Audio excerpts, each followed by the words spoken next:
My dear friends, today I am going to teach you EVS. EVS की class में आपका welcome है, आपका स्वागत है। तो आज जो EVS का जो टॉपिक है ये बहुत ही इम्पोर्टेंट है। इसमें इम्पोर्टेंट बात यह है कि ये जो टॉपिक है ये बायोलॉजी में भी बहुत ही इम्पोर्टेंट रोल अदा करता है। बायोलॉजी के चैप्टर में भी ये टॉपिक है। तो आज हम लोग पढ़ेंगे कमेंसेलिज्म यानी सहभोजिता के बारे में। तो ये कैसा संबंध है इसको लोग देखते हैं। तो ऐसे जीव जो अपना जीवन यापन दूसरे जीवों पर निर्भर रहकर करते हैं उन जीवों को हम लोग सहभोजिता कहते हैं। और इससे क्या होता है, उन जीवों को न कोई लाभ होता है न कोई हानि होती है। समझे? एक बार और देखते हैं। ऐसे जीव जो अपना जीवन यापन दूसरे जीवों पर रहकर निर्भर करते हैं, इससे उन जीवों को न ही कोई लाभ होता है और न ही कोई हानि होती है। ऐसे रिलेशनशिप को, ऐसे संबंध को सहभोजिता के नाम से हम लोग जानते हैं। इसमें विशेष रूप से जो अधिपादप होते हैं, छोटे छोटे पौधे होते हैं या लताओं वाले पौधे होते हैं, वहीं आते हैं। विशेष रूप से लताओं वाले पौधे जो सदाबहार जंगल, वो अपना प्रकाश संश्लेषण क्रिया नहीं कर पाते हैं, जिससे वो मर जाते हैं। तो इसमें क्या होता है कि वहाँ प्रकाश की किरणें कम आती है और जो आती है वो ऊपर से ऊपर बड़े पौधे रोक लेते हैं, अपना भोजन बना लेते हैं। लेकिन जो छोटे पौधे होते हैं, लताएं, उन्हीं के सहारे उनके ऊपर चढ़ जाते हैं और उनसे उनके ऊपर रहकर अपना जीवन यापन करते हैं, अपना भोजन बनाते हैं। फलस्वरूप उनको कुछ मिलता भी नहीं है बड़े पौधों को, और ना ही कोई नुकसान भी होता है। तो ऐसे जो रिलेशनशिप होते हैं, ऐसे जो संबंध होते हैं, तो उसी को हम लोग क्या कहते हैं, सहभोजिता के नाम से जानते हैं। तो ये हो गया। इसमें बड़े पेड़ है, ये छोटे छोटे जो पेड़ लताएं हैं, इनके ऊपर जाकर अपना भोजन प्राप्त कर ले। तो इन लोगों के बीच ये क्या हो गया, सहभोजिता का संबंध हो गया। इसके बाद आगे हम लोग देखते हैं पराग सहभोजिता यानी प्रोटोकोपलेशन। इसमें देखते हैं ऐसे जीव जो अपना जीवन यापन एक दूसरे से प्राप्त करते हैं। इसमें क्या होता है, दो जीव होते हैं और दोनों का जीवन यापन एक दूसरे पर डिपेंड रहकर चलता है। लेकिन इसमें दोनों जीवों को लाभ होता है, इसमें दोनों को प्रॉफिट हो गया, फायदा हो गया, और इसी प्रक्रिया को पराग सहयोगिता कहते हैं। ऐसे जीवों को साथ में रहने से दोनों को फायदा होता है, लेकिन अलग होने पर भी अपना जीवन यापन चला सकते हैं। यानी बाय द वे इन दोनों जीवों के बीच में ब्रेकअप हो गया, दोनों किसी कारणवश अलग हो गए, तब भी किसी को कोई नुकसान नहीं होने वाला है। एग्जाम्पल में देखते हैं इकोलाई, जो मानव के आंत में पाया जाता है। इकोलाई ये क्या करता है कि हमारे शरीर में रहता है, हम भोजन जो प्राप्त करते हैं उन आंतों में रहकर ये भी अपना उसी से भोजन प्राप्त कर लेता है। इसको तो आश्रय मिल गया और भोजन भी मिल गया, इसको फायदा हुआ। हमको क्या मिला, तो हमको भी फायदा है इसको रहने से। यह क्या करता है, B12 और विटामिन के हमको देता है, जो हमारे शरीर के लिए नेसेसरी है, आवश्यक है। इससे हमको भी फायदा हो गया, दोनों आदमियों को फायदा हो गया। एक दूसरी फायदा मतलब दोनों को फायदा हुआ।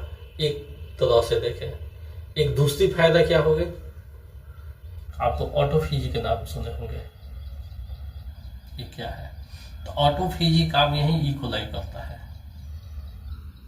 इसमें क्या होता है कि मनुष्य मान लीजिए कि एक टाइम का खाना खाता है, 24 घंटे में एक बार, या कभी कभी क्या होता है कि सुबह में हम खाना खा लिए और 1 बजे रात में खाना खाए, बीच में कुछ ज़्यादा गैपिंग हो जाता है, तो हमारे शरीर में ई कोलाई तो मौजूद है, उसको तो भोजन चाहिए। तो वो क्या करता है, जब भोजन नहीं रहता है तो वो हमारे आंत के कचरे को खाना शुरू करता है, जो एक्स्ट्रा फैट होते हैं उसको खाना शुरू करता है।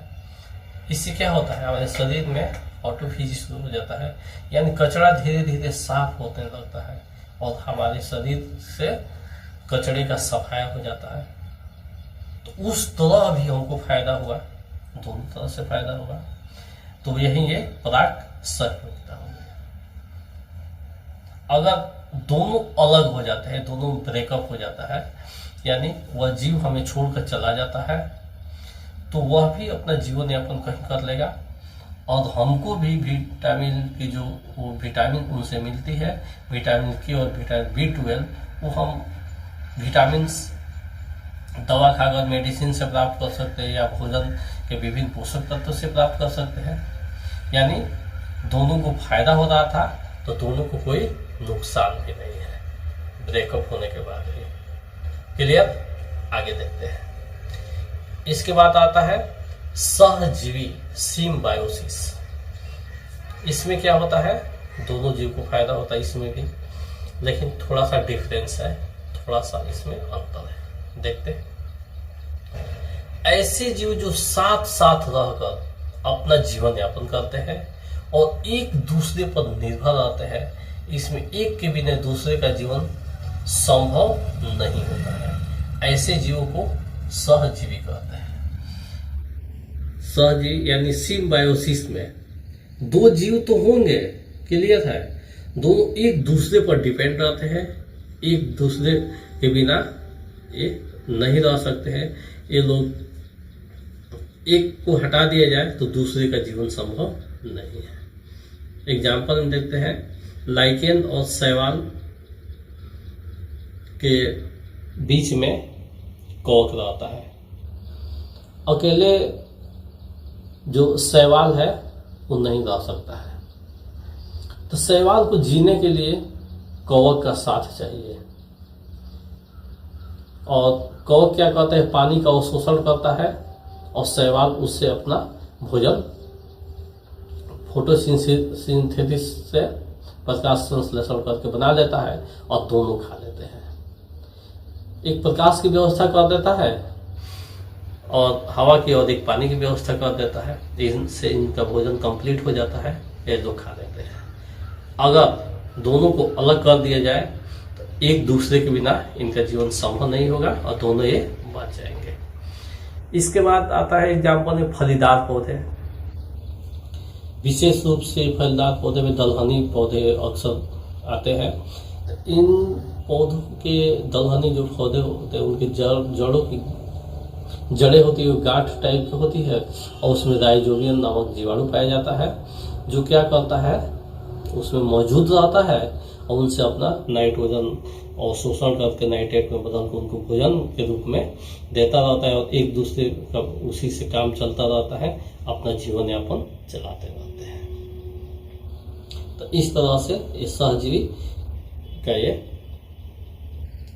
कंसेप्ट को हम लोग समझे कि एक दूसरे के बिना इन लोगों का जीवन संभव नहीं है। जब भी रहेंगे तो साथ साथ रहेंगे, यानी ये लोग जीने मरने की कसम खा चुके हैं कि हम कभी भी एक दूसरे से अलग नहीं होंगे। इसके बाद आगे देखते हैं। इसके बाद परजीवी आता है, पैरासाइट। तो ऐसे जीव जिसमें एक जीव को फायदा होता है तथा दूसरे जीव को नुकसान होता है, ऐसे जीव को परजीवी कहते हैं। दो जीव हो गए, एक को फायदा हुआ, लाभ हुआ, दूसरे को हानि हो गई। और किसको लाभ होता है, किसको हानि होती है, तो आगे देखते हैं। इसमें बड़े जीव को नुकसान और छोटे जीव को फायदा होता है। जो दो जीव एक साथ रहते हैं, इसमें एक जीव बड़ा होता है और एक छोटा होता है, तो बड़े जीव को नुकसान होता है और छोटे जीव को फायदा होता है। तो इसको हम लोग परजीवी के नाम से जानते हैं। इसमें क्या होता है, मच्छर होता है, मक्खी होती है, मनुष्य को काटती है, खाती है उनके शरीर से, लेकिन मनुष्य को नुकसान ही होता है, चाहे अन्य जीवों को नुकसान होता है, उससे उनको कोई फायदा मच्छर मक्खी से नहीं होता है। और एक एंड अमीबा जिंजीवियस एक छोटा सा जीवाणु होता है, बैक्टीरिया होता है, जो हमारे दांतों में पाया जाता है। क्या होता है कि जब हम भोजन कर लेते हैं, रात को समय सोते हैं, तो हमारे दांतों में फंसे हुए भोजन का उसको खाता रहता है, और खाते खाते भोजन कब खत्म हो गया उसके बाद दांत को खाना शुरू कर देता है, जिससे हमको पायरिया नामक बीमारी होती है और दांत में खोखला दांत हमारा हो जाता है, जिसको खोलना के नाम से हम लोग जानते हैं और पहचानते हैं। और दांत का इन्फेक्शन इसी जीवाणु से होता है। यानी हमको नुकसान हुआ लेकिन फायदा उस छोटे जीव को होता है। क्लियर? आगे देखते हैं परभक्षी यानी प्रेडेटर्स। प्रेडेटर किसको कहते हैं, परभक्षी किसको कहते हैं? तो ऐसे जीव जिसमें बड़े जीव को फायदा हो और छोटे जीव को नुकसान हो उन्हें परभक्षी कहते हैं। यहाँ बड़े जीव को फायदा हो गया इसमें, परभक्षी में, और छोटे जीव को नुकसान हो गया। तो इस तरह की जो क्रियाएं होती है उसको हम लोग परभक्षी के नाम से जानते हैं, पहचानते हैं। तो देखते हैं इसमें क्या होता है। इसमें बड़ा जीव शेर होता है और छोटे जीव हिरण होती है, चाहे अन्य छोटे जीव हो सकते हैं। तो शेर उन छोटे जीव को खा लेता है, जैसे शेर हिरण को खा लिया, बकरी को खा लिया, तो बकरी को या हिरण को तो नुकसान हो गया, लेकिन शेर को और बाघ को क्या हुआ, फायदा हो गया। तो बड़े जीव को फायदा हो गया। दूसरा एग्जाम्पल देखते हैं, खुद को देखिए, मनुष्य को। मनुष्य क्या होता है, बकरी को खा लेता है, मुर्गा को खा लेता है, तो मुर्गा का नुकसान हो गया, बकरी का नुकसान हो गया, लेकिन मनुष्य को फायदा हो गया, इनका पेट भर गया। तो इसमें बड़े जीव को फायदा हुआ और छोटे जीव को नुकसान हुआ। तो इस तरह से ये इन्हें परभक्षी के एग्जाम्पल हम लोग समझ लिए।